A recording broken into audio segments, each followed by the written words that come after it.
These people had one thing in common. They knew they had it in themselves. They knew they could be something beyond where they were. They were willing to put their time, their energies to better themselves. What you really could do with more skills, it's just remarkable. So I would like to just tell you a couple of short stories, and we'll draw maybe a couple of lessons from them. I would like to tell you of two women that each sold a business to Berkshire Hathaway, to me actually, for many, many, many millions of dollars. Both of them started with $2,500. By a coincidence, it was the exact same amount. It was everything they had in the world. And one of them was a woman who landed in Seattle in 1917, couldn't speak a word of English, had a tag around her neck. The tag said Fort Dodge, Iowa. The Red Cross got her to Fort Dodge, where she was reunited with her husband who had come to the country a couple of years earlier. And she lived in Fort Dodge for 2 years. And as she put it, she felt like a dummy. She couldn't pick up the language. She couldn't learn a word. And so she and her husband decided to move to Omaha. So they came to Omaha in 1919. And there she found a small colony of Russian Jews, so she started feeling more at home. And then as her oldest daughter went to school, she would come home, this daughter, Frances, and she would teach her mother the words she learned in school that day. And this woman, Rose Blumkin, spent 20 years saving money, bringing first her siblings over, her mother and father, $50 at a time. She sold used clothing to do it. She had 4 children during this period. And by 1937, after 20 years, she'd saved $2,500. She went to Chicago and she bought what she could of furniture. Her dream had always been to open a furniture store.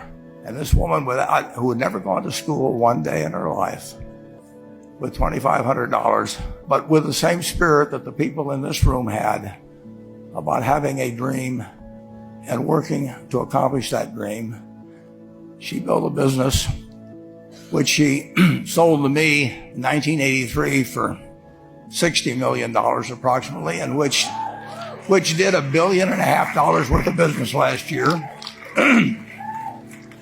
The 4th generation is working in that business.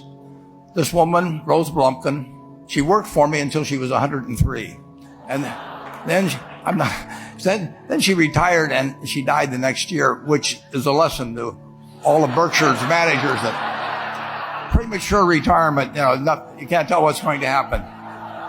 But Mrs. B, with her $2,500, one further fact about her, she could not read or write. And she went into a furniture business, and she didn't bring anything unique in furniture, but she brought a determination to succeed. She knew she could outwork anyone else. She knew she cared about her customers. She worked at very low gross margins, but she built this incredible business. And I saw one other woman who did a similar thing with $2,500. I paid her hundreds of millions of dollars for her business. So I decided to go to the source and get these people before, I don't want you guys coming around to me asking me hundreds of millions of dollars. I'd like to join in with you much earlier. So I've followed this group. And today I'd like to tell you about one other small business person. This person, I went to buy his business from him, and he turned me down, which was very wise. But this was a fellow who was born about 8 years before I was. He was born in 1922. We'll call him Jack, lived in the Midwest. He was a pretty good athlete, didn't like school much. And I'm going to tell you one thing early in the story. Maybe you can figure out who the guy was. The company he built hires more college graduates each year than any other company in the United States. And this fellow, who was destined for this but did not know it, Jack, went to college for a year and then dropped out. He really wasn't that interested in school. And the year he dropped out was 1941. And when the the United States became under attack, he went down to the Army Air Force recruiting station, volunteered, and they turned him down because he had hay fever. So he went over to the Navy and again volunteered, and they took him.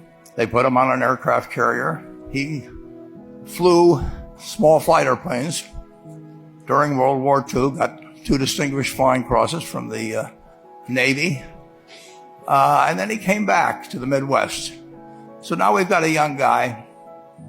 Probably by this time he would be 23 or 24 years old.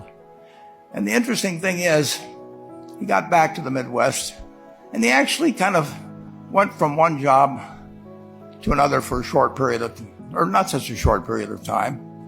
And he finally became a used car salesman at a Cadillac dealership in St. Louis, Missouri. And at age 35, having moved up in the organization, the sales organization, he said to his boss, "Could I go into car leasing business with you?" The boss said, "Well, if you'll cut your salary in half and you'll come up with," I think it was $25,000, which he borrowed, "we can become partners in a car leasing company." So my friend Jack started at age 35 in the car leasing business. And he had 7 cars. It was pretty slow.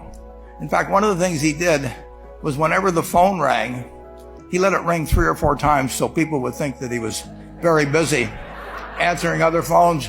And of course, it was the only call he was going to get all day. So his first venture was okay, but it wasn't really going to go anyplace. And there's a lesson in this for all of us. At age 40, he decided, with 17 vehicles, 17 cars, he was going to go into competition in the rent-a-car business. So now he's taking on Hertz and Avis and National and people like that who have hundreds and hundreds of thousands of cars. And he's got 17 cars, and his cars aren't any different than theirs. I mean, he's buying them from General Motors or Ford or Chrysler. And he can't get the airport locations. Those companies have them all sold up. But he was determined that he would basically offer the customer, can't offer him a different car, but he can offer them friendlier service than they've ever seen. And so he started a company. He named it after the battleship that he'd flown from in the Pacific, which was the USS Enterprise. And he died about a year and a half ago. But when he died, his rent-a-car company, starting with those 17 cars, was worth more than Hertz and Avis and all the rest of the rental cars put together.